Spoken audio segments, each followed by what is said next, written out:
السلام علیکم پیارے دوستو، میرے چینل سائیکولوجسٹ غلام مرتضیٰ میں ایک دفعہ پھر آپ کو خوش آمدید۔ پیارے دوستو، جیسے کہ آپ سب کو معلوم ہے کہ میں نے ہپنو تھیراپی کے حوالے سے ٹریننگ سیشن کا آن لائن آغاز کیا ہوا ہے۔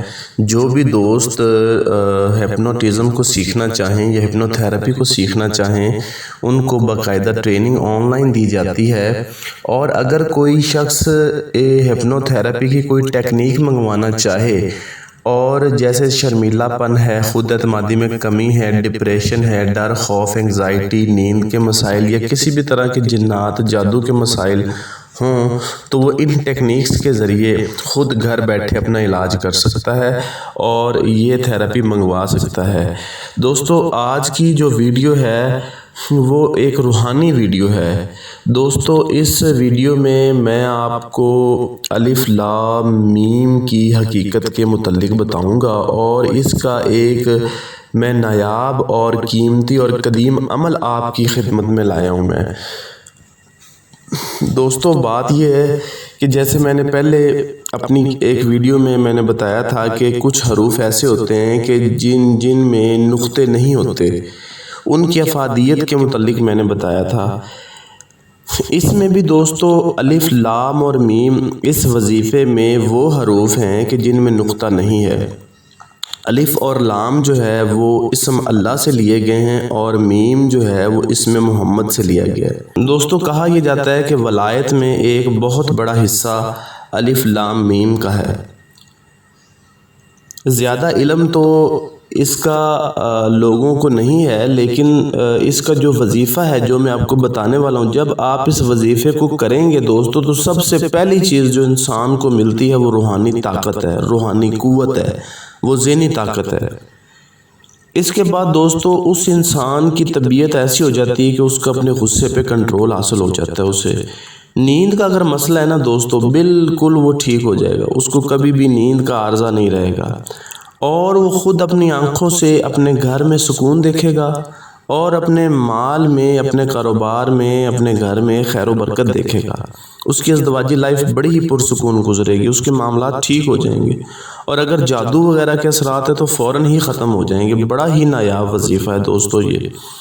اور آخری بات میں بتاتا چلوں اس کی افادیت کے حوالے سے کہ یہ دل کو بھی تقویت دیتا ہے اور دماغ کو بھی دیتا ہے۔ یہ جب آپ اس کا طریقہ کار دیکھیں گے تو آپ کو خود اس کی منطق سمجھ آ جائے گی کہ کیسے یہ دل اور دماغ کو تقویت دے رہا ہے، اور کیسے روحانی سکون ہمیں پہنچاتا ہے، اور کیسے اس سے روحانی طاقت ملتی ہے، اور کیسے خیر و برکت ہوتی ہے۔ تو دوستو، طریقہ کار اس کا یہ ہے، اس کو آپ 2 ٹائم کر سکتے ہیں، صبح فجر کے بعد، یا پھر آپ رات سونے سے پہلے کر سکتے ہیں۔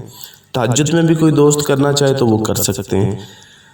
دوستو، طریقہ کار اس کا یہ ہے کہ آپ سکون سے بیٹھ جائیں گے، اور لائٹس آپ نے آف کر لینی ہے، کسی قسم کا شور نہ ہو۔ جب آپ مصلی پر بیٹھے ہوں گے، یہ مصلی پہ بیٹھ کے کرنے والا وظیفہ ہے، یعنی جائے نماز ہو یا مصلی، اس پہ بیٹھ کے کرنا ہے، چارپائی پہ بیٹھ کے نہیں کرنا یہ۔ تو اس میں دوستو آپ نے اس طرح سے پڑھنا ہے جس طرح سے میں آپ کو بھی پڑھ کے دکھاتا ہوں۔ آنکھیں آپ کی بند ہوں گی اور آپ نے پڑھنا ہے الف۔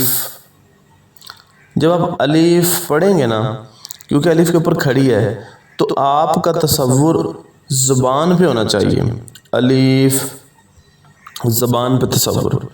اور اس کے بعد جب آپ نے لام پڑھنا ہے تو آپ نے اس طرح پڑھنا ہے، لام۔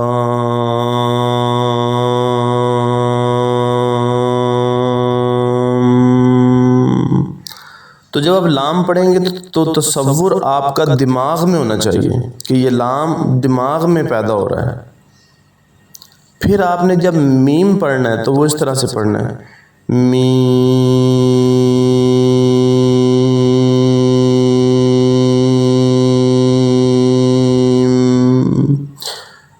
جب میم پڑھنا ہے تو تصور دل پہ ہونا چاہیے۔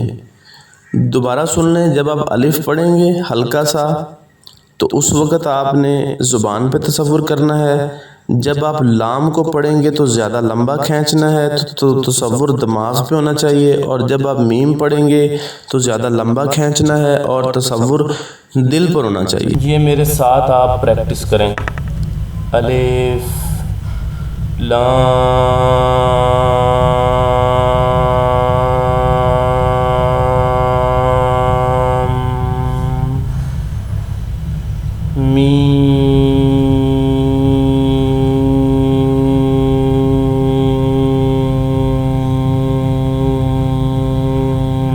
دوستو جب آپ اس طرح سے گونج دماغ میں پیدا کریں گے تو اس وقت دماغ کے جتنے بھی ڈیڈ سیل ہیں وہ زندہ ہو جائیں گے. اس وقت دماغ چارج ہو جائے گا، یعنی یہ وظیفہ دماغ کو چارج کرتا ہے اور دماغی سکون مہیا کرتا ہے، اور دماغ سے ایسی لہریں نکلتی ہیں جو آپ کو پروٹیکٹ کرتی ہیں. اور جب آپ دل پر کریں گے تو دل کے امراض دور ہوں گے اور دل کو تقویت ملے گی، اور دل سے ایسی لہریں نکلیں گی کہ وہ آپ کے پورے جسم کو کور کر لیں گی، اور کسی بھی طرح کی نقصان دہ شعاؤں کو یا لہروں کو یا انرجی کو آپ تک پہنچنے نہیں دیں گے، بلکہ آپ کے گرد ایک ایسا اورا بنا لیں گے جو آپ کی حفاظت بھی کرے گا، اور جس جگہ آپ جائیں گے وہاں آپ کے لیے وہ مفید ثابت ہوگا. دوستو اس کو آپ نے ضرور آزمانا ہے. میں اس کی پڑھنے کی تعداد آپ کو بتا دیتا ہوں. اس کی دوستو 4 تعداد ہیں جو یعنی کہ ہمیں ملتی ہیں. پہلی تعداد ہے 11 مرتبہ، دوسری ہے 33 مرتبہ، تیسری ہے 77 مرتبہ 77، اور آخری ہے 99 یعنی 99 مرتبہ. دوستو یہ وظیفہ جو ہے یہ مجھے ایک بزرگ کے مزار پر ایک بہت پرانی کاپی تھی، ایک نوٹ بک ہوتی نا کاپی، اس پہ لکھا ہوا ملا تھا، اور اس میں اسی طریقے سے دوستو یہ لکھا ہوا تھا. اور وہ مجھے صرف جو کاپی تھی وہ پڑھنے کی تھوڑی دیر کے لیے اجازت ملی تھی، لیکن یہ ہے کہ اس کو میں ساتھ نہیں لے جا سکتا تھا کیونکہ وہ بڑی ہی پرانی ہو چکی تھی، اور یہ کہا جاتا تھا تقریباً وہ 100 سال پرانی ہے. تو اس کتاب سے یہ وظیفہ ملا ہے، تو اس کی روحانیت کا اندازہ آپ خود لگا سکتے ہیں. آپ اس کو چاہیں تو آزما کے دیکھ سکتے ہیں. بڑا ہی کامل اور بڑا ہی نایاب وظیفہ ہے. بہت شکریہ.